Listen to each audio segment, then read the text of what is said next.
All right, welcome back to the Asset Coach and Tax Strategist YouTube channel. If you're a subscriber, thank you so much for joining us and being back and your support. If you are not a subscriber, feel free to hit the subscribe button right now. If you want to wait to kind of review this content, this video, see if it's even worth your time, then go ahead and wait. That's perfectly fine. And then if you like it, give us a thumbs up. And then after the video, if you want to subscribe. That's perfectly fine. Add any comments down below. So today, and I've kind of been doing a lot of these de-dollarization and China and leaving California. I almost said China again, the Freudian slip, leaving California, all these different things and events and current events that are occurring that we keep hearing all this stuff. And why are we hearing all this stuff? What is all this fear mongering looking like? And so what I thought I'd do is do pretty much a two-part series.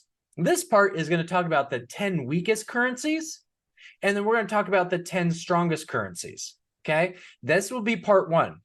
Part two will be who's joining BRICS. And this is, I was going to do it all as one video, but I'm having a hard time finding all these countries, a list of all these countries that want to be part of the BRICS.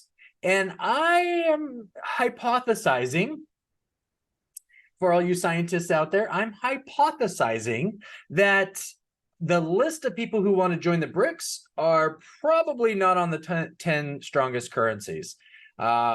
I probably don't even know if there are countries that you really want to be in bed with from a currency perspective or standpoint. So, which kind of leads to some of our other videos, our YouTube videos and episodes, as well as our podcast. We're kind of interchanging topics and stuff within our podcast and our YouTube channel. And I kind of believe that based on some of the things that we're seeing with the de-dollarization and everything that's going on, that the reality is that a lot of this is just a lot of loud noise. Now, it is loud. It certainly is. But just like a kid's new toy at Christmas that take 4D batteries, it's loud, it's obnoxious. But what ends up happening the more they play it? The batteries die, it fizzles out, and it goes away. Now, does the toy still exist? Absolutely. Will BRICS still exist? Absolutely. It has already existed. It's already something that is in play already. And all they're looking to do is to find a way to where, hey, we're not going to leave our current currencies. We just want an exchange pathways. We want dollar exchanges, or not dollar, but the currency exchanging, and a process to look like that. And we don't want to have to just use the dollar, is what they're doing. And they want options. They want to go down the grocery store aisle and say, hey, there's 35 different cereals that I could eat. Which one do I want? Right? Will that happen? I don't know. But let's go ahead and share my screen here, and let's dive right into this. The first thing, top 10 cheapest currencies in the world in 2023. This was June 12th. So right within the last month or so.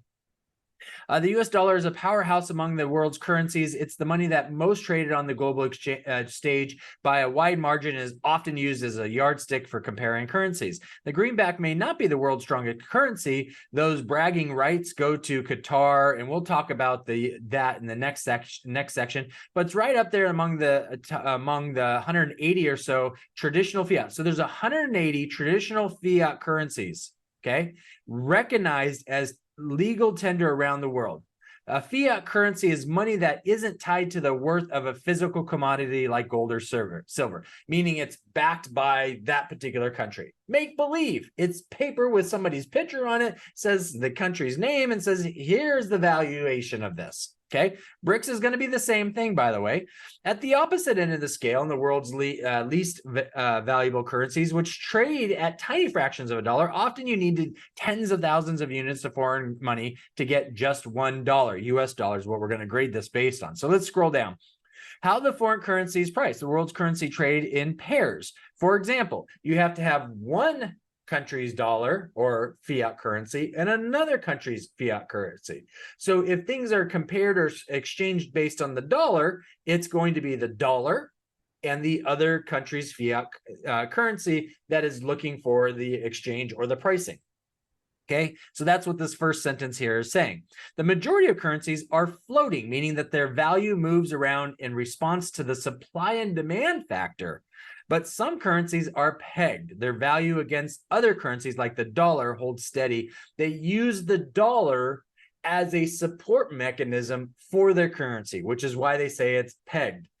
If it's not of value and it can't be floating or move based on supply and demand, mainly people aren't demanding your currency, so they got to peg it to something like the dollar. Okay, so the exchange rates affect the cost of goods and services from one country to another.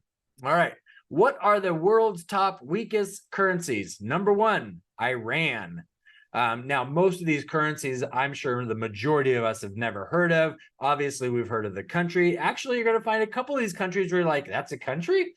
But it takes 1 ruble, and I don't know if I pronounce this correctly, to buy basically this type of dollar, meaning $1, you need 42,300 Iranian currencies.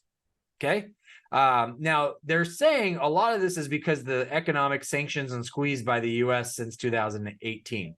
I call a little bit of BS on that, but you know what? Don't try to play your own game. You know, you're a bad actor. We're going to treat you like a bad actor. Vietnamese dong. Vietnamese dong is the second weakest. It takes 1 dong buying this many. So a dollar equals 23,485 Vietnamese dongs. Let's go on to Laotian kip. Okay, for a dollar, it takes 17,692 Lao kip from Laos. Sierra Leone. Okay, it takes $1. It equals 17,665 leons, which is very close to the Laotian kip. How about the Lebanese pound? For every dollar, it takes 15,012 Lebanese pounds. Now, that's based on this article, right? Because if we're talking about supply and demand and pegging and all that, and the valuation, these could have changed already by now. How about Indonesia?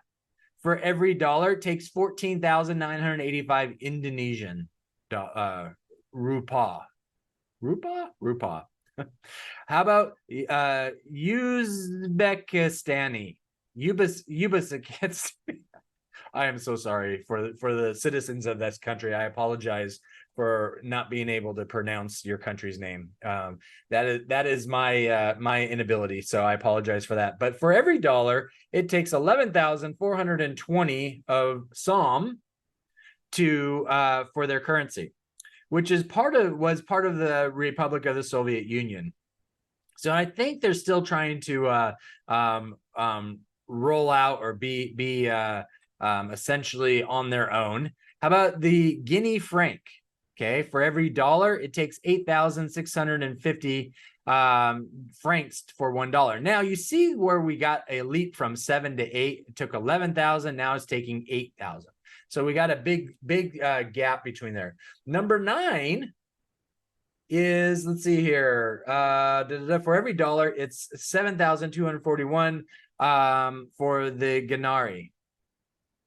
All right. So, and then when we get down to the shilling, the Ugandan shilling, for every dollar, it takes 3,741. So those are the top 10 weakest currencies. Now the top 10 strongest currencies. So let's go right through. Let's not talk about currency anymore. We already talked about currency. Number 1, Kuwait dinar.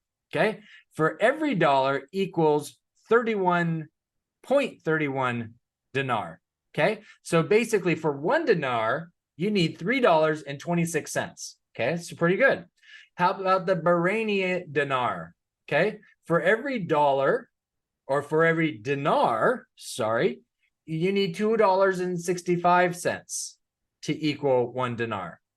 For Omani, I've never heard of that. Omani, for 1 rural, it takes $2.60 for each one. For the Jordanian dinar, for each dinar, it takes $1.41. Number 5, the British pound. You guys have heard that. It's pretty much the only one that we've heard on this list before. So for 1 pound, you need $1.22. Okay, so pretty close, pretty close. The Cayman Island dollar is tied with $1.20 for you need $1.20 for every Cayman dollar. Okay, and it's tied with the Gibraltar pound. Same thing. Okay, so we need to repeat that, which is the Swiss franc is tied with that as well. So $1.08 for a franc. Now the euro is number 8. We've heard of the euro, right? Some may have heard of the Swiss franc. Some may have heard of the Cayman Island dollar. I don't necessarily think so, but the Swiss franc we probably have heard of. The euro we've heard of, and it takes $1.08 for each euro. And number 10, the dollar. It takes $1 to equal a dollar. Yeah. What do you not see on here? Hang on, US dollar, euro, Swiss franc, the Gibraltar pound, the Cayman Island dollar, the British pound, Jordanian dinar, Kuwait dinar. What I don't see is Iran. What I don't see is Brazil. What I don't see is Russia. What I don't see is China. What I don't see is South Africa. Huh. Those are the BRICS countries, by the way. So I just find this interesting. Oh, by the way, that was Forbes, right? So it's a reputable media organization, I would assume, right? So I just want to share that. And like I said, it's a small video. This is part 1. Part 2 is we'll take a look at all the people that want to join BRICS, and they probably won't be on either of these lists. So anyways, just thought it was interesting and curious. The strongest one, the closest one being to the dollar would be the euro, which has been around probably the longest when it comes to a joint currency, with the British pound leaving that, which was at 5, right? So if British pound stuck with it, probably would have been maybe 3 on the currency strength. So, but pretty good. Yet the euro still hasn't surpassed the dollar. So now, will I say, am I saying this like this is never going to? Of course not, right? The world evolves, but I just find it curious, and I think you may find it curious as well. But I don't know.